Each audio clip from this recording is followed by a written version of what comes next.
Hola amigos de Sportstream, bienvenidos a los titulares del día de hoy.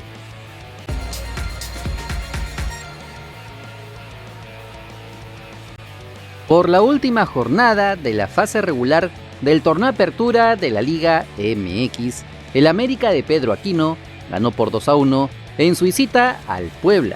El volante nacional estuvo en el banco suplentes, pero ingresó a los 87 minutos, básicamente para asegurar el resultado, por lo que poco pudo hacer en el terreno de juego. Apenas ganó en un duelo individual por abajo, y no mucho más que eso. Felizmente para su equipo, cumplió con su función y se llevaron la victoria con los tantos de Roger Martínez y Álvaro Fidalgo. Con este resultado, el equipo de las Águilas se aseguró el liderato del campeonato con 38 unidades y ahora deberán esperar a los clasificados de la repesca mexicana para saber a quién deberán enfrentarse en los cuartos de final del torneo, donde tendrán la ventaja de la localía en toda la postemporada, esperando que Pedro Aquino obtenga su primer título con el equipo azul crema. Por la jornada 7 de la Serie B de Italia, el Cagliari de Gianluca Lapadula perdió como local por 4-1 frente al Venezia. El delantero nacional, luego de meter un doblete frente a El Salvador con la selección peruana, fue al banco suplentes, pero ingresó a los 61 minutos cumpliendo una regular actuación, ya que lo tocó en 11 ocasiones, donde remató una sola vez al arco contrario, aunque como siempre estuvo peleando con los defensas rivales, friccionándolos, recuperando alguna pelota, aunque esta vez estuvo más dentro del área que fuera de ella. Lastimosamente, no tuvo ninguna clara para anotar algún tanto. Y encima de todo, los visitantes estaban sacando un empate a 1, pero de contragolpe metieron la goleada con las anotaciones de Riziano Haps y el doblete de Denis Cheryshev. Con este resultado, el equipo de Cerdeña sale de la zona de playoff de ascenso y se ubica en el puesto 9 con 10 unidades, y la próxima fecha visitarán al Genoa el 7 de octubre. Y vamos a explicar el campeonato del mundo ganado por la selección peruana de fútbol 7. Empezamos con la noticia en sí. Esta bicolor venció por 8-5 en la final a su similar de El Salvador en el estadio Manuel Bonilla de Miraflores, al mando de su capitán Andrés Mendoza y dirigidos por Juan Peluquita Saavedra.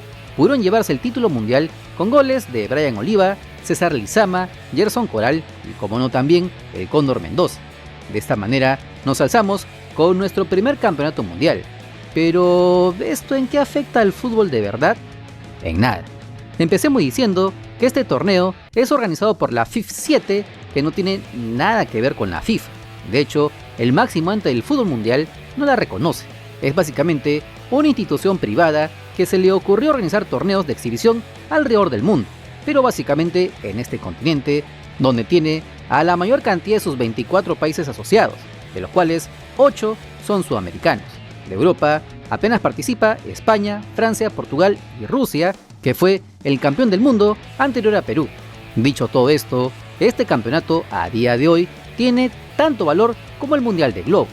De todas maneras, recién tienen 8 años organizando torneos y esperemos que siga creciendo en el tiempo y popularidad y que no se extingan como tantas otras copas que ya pocos recuerdan, como la Copa Conmebol o la Intertoto de Europa.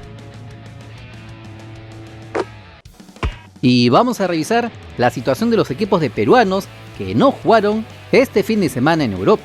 Empecemos con Kluivert Aguilar, que no salió en lista de su equipo, el Lommel, de la segunda división de Bélgica, y a pesar de que en varios aplicativos decía que había sido titular y hasta jugó los 90 minutos, la verdad es que su compañero Bangsa usó su dorsal 30 en la victoria del Lommel sobre el Molenbeek, lo que nos lleva a pensar por qué hicieron eso.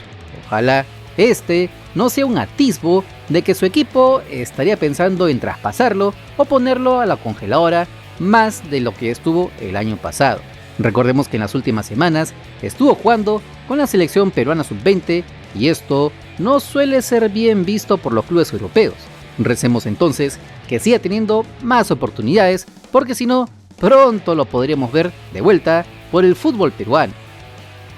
Y hablando de peruanos sin espacio en su equipo, el Malmo de Sergio Peña igualó como local sin goles frente al Hammarby y como era de esperarse, el volante nacional no fue convocado por su equipo luego de las fuertes declaraciones que tuvo contra su equipo la semana pasada cuando estuvo concentrado con la selección peruana en la fecha FIFA de septiembre. La novedad es que Peña ni siquiera viajó a Suecia.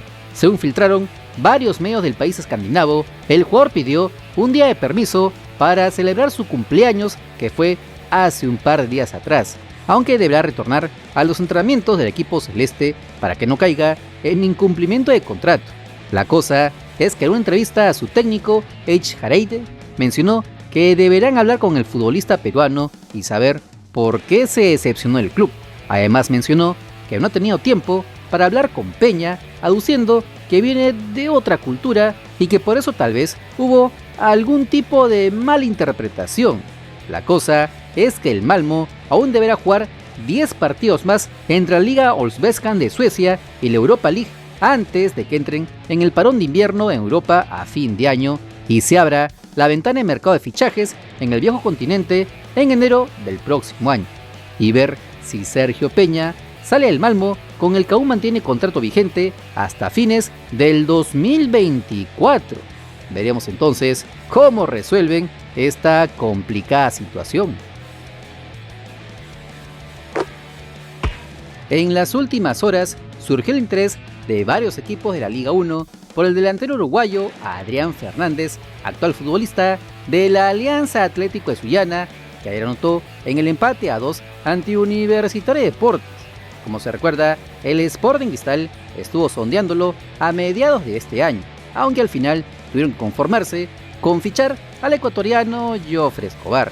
Sin embargo, a un mes de que termine su contrato con el equipo Churre, la directiva rimense podría retomar las conversaciones con el representante del futbolista en pos de que refuerce al club rimense el próximo año en la Copa Libertadores, algo que la dirigencia del equipo de la Perla del Chira, con Lander Alemán a la cabeza, no podría competir, aunque equipos como Universitario de Deportes, que necesitan un 9 neto de área, podría meterse a la pelea, pero a sabiendas que aún no aseguran su cupo al máximo torneo de clubes de Conmebol, podrían estar rezagados. Veremos si clubes como la Universidad César Vallejo, el Cienciano del Cusco o el mismo Melgar de Arequipa, con más solvencia económica, pueden convencerlo de fichar con ellos y por ahí jugar una Copa Libertadores en el caso del equipo Characato. Caso contrario es el de Alianza Lima, que ya piensa en el 2023, donde muy probablemente jugarán el máximo torneo de Conmebol, donde tienen una deuda pendiente con toda su hinchada. En este caso, los fichajes serían otros.